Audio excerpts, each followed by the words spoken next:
Discuss concept of probability value. इसमें हम तीन चीज़ें देखेंगे, that is P value, second confidence interval and third alpha value. P value क्या होता है? प्रोबेबिलिटी या चांस होता है जो एक्सप्रेस किया जाता है डेसिमल्स में और इसकी रेंज होती है 0 to 1। अब यहाँ पे हम एक नॉर्मल डिस्ट्रीब्यूशन कर्व बनाए हैं 0 +1 +2 +3 एंड -1 -2 -3 करके। सो इसमें plus -1 standard error equal to 68% confidence interval आएगा। यहाँ पे स्टैंडर्ड डेविएशन की जगह में स्टैंडर्ड एरर यूज़ करते हैं और कॉन्फिडेंस इंटरवल हम यूज़ करते हैं इंस्टीड ऑफ पॉपुलेशन। तो जब हम पी वैल्यू के बारे में बात करेंगे तो स्टैंडर्ड एरर यूज़ होगी स्टैंडर्ड डेविएशन के instead of, in place of, और कॉन्फिडेंस लिमिट आएगा इंस्टीड ऑफ पॉपुलेशन। ठीक है, तो यहाँ पे +-2 स्टैंडर्ड एरर क्या हो जाएगा? 95% कॉन्फिडेंस इंटरवल, और +-3 स्टैंडर्ड एरर हो जाएगा 99% कॉन्फिडेंस इंटरवल या कॉन्फिडेंस लिमिट, जो भी बोलो। हाँ, ये क्वेश्चन है 100 मार्क्स का क्वेश्चन पेपर है, तो एवरेज मार्क्स 70 है।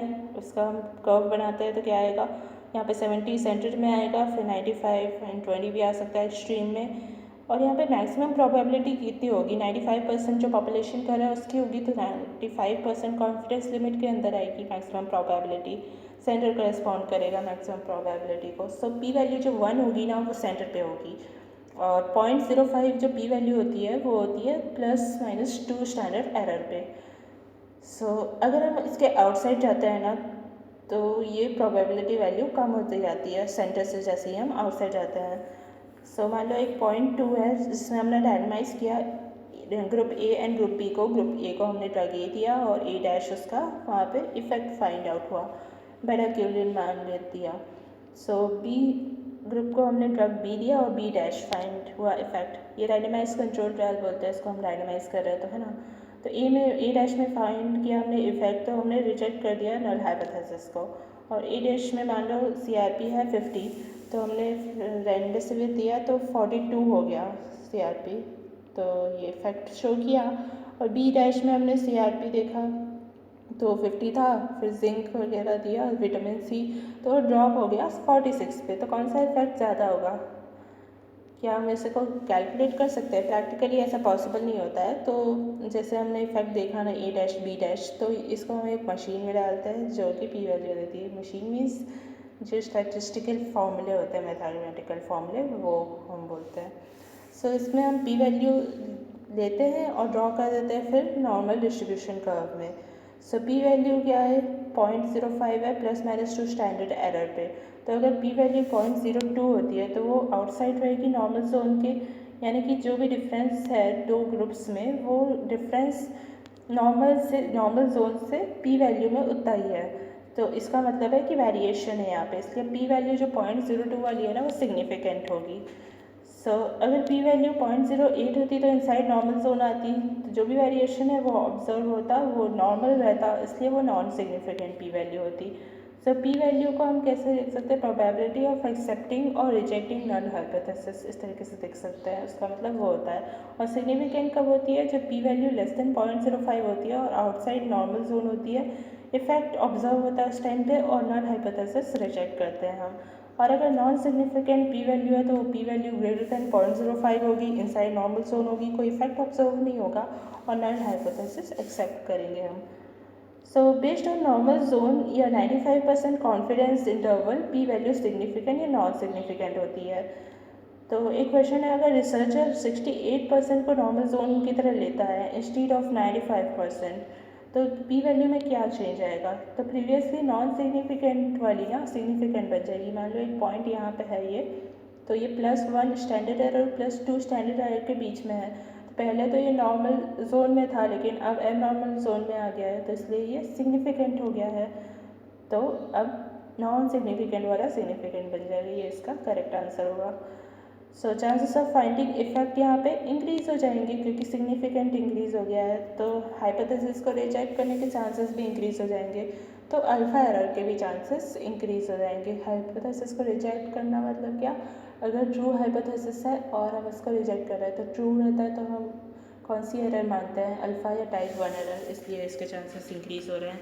यहाँ एक सेकेंड क्वेश्चन है, अगर रिसर्चर 99% रहता है कॉन्फिडेंस इंटरवल नॉर्मल जोन की तरह, तो पी वैल्यू में क्या चेंज आएगा?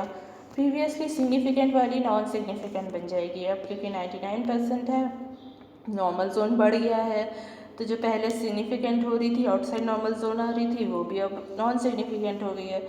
सो यहाँ पे नॉन सिग्निफिकेंट के चांसेस इंक्रीज हो रहे हैं और इफ़ेक्ट को फाइंड आउट करने के चांसेस कम हो रहे हैं। तो फिर नल हाइपोथेसिस का एक्सेप्ट करने के चांसेस बढ़ रहे हैं क्योंकि वो कहता है कि कोई इफेक्ट नहीं है, और इसीलिए बीटा एरर के चांसेस बढ़ रहे हैं। जब एक्चुअल में नल हाइपोथेसिस फॉल्स रहता है और हम ट्रू बोल देते हैं, उसको एक्सेप्ट कर लेते हैं, तो बीटा एरर होती है। और अल्फ़ा एरर के चांसेस इसलिए इसमें कम हो रहे हैं। तो अल्फ़ा एरर के चांसेस ज़्यादा इंपॉर्टेंट है, तो अल्फ़ा एरर कम होना चाहिए। नटशेल में क्या है कि अल्फ़ा एरर हाई होता है सेंटर में और कम होता है पेरीफेरी में।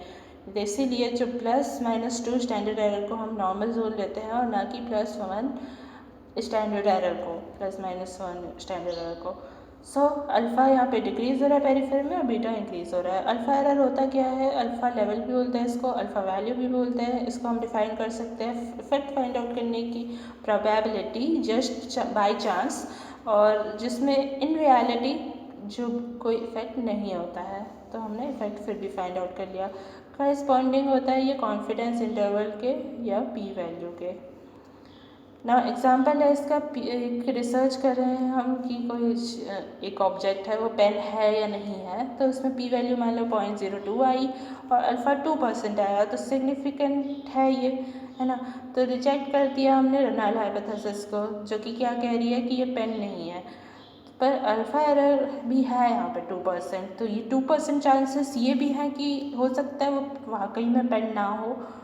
तो हम क्या कह सकते हैं इसको, तो अगर हम ये कहते हैं कि 98% मतलब अल्फ़ा एरर 2% है और पी वैल्यू 0.02 है, तो इसका मतलब ये है कि 98% हम कॉन्फिडेंट है कि ये पेन है और 2% हमारे एरर के भी चांसेस हैं।